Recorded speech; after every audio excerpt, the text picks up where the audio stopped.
Hello everybody, just today I'm going to show you guys how to install the LED light on 2004 Acura MDX. Okay, let's get it started guys. So this one very simple, okay, just plug and play. See the old one here, just remove the old ones out. It's very simple shop, okay, like 5 minutes or 1 minute shop. You can do it at home, very simple. This one is a H11. Plug it. Very simple, you can do it at home, you know. And let me turn the light.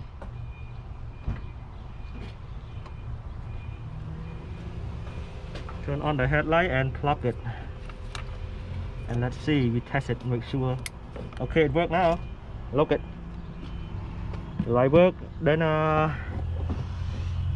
I'm going to the other side here, just unplug it, remove the bolts out, and put the new one in.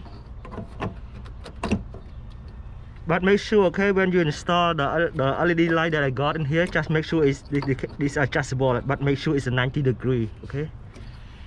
Put on straight. Okay, here you go. It lights up right now. So okay guys, thank you so much for watching my video. Any questions, just let me know. Thank you.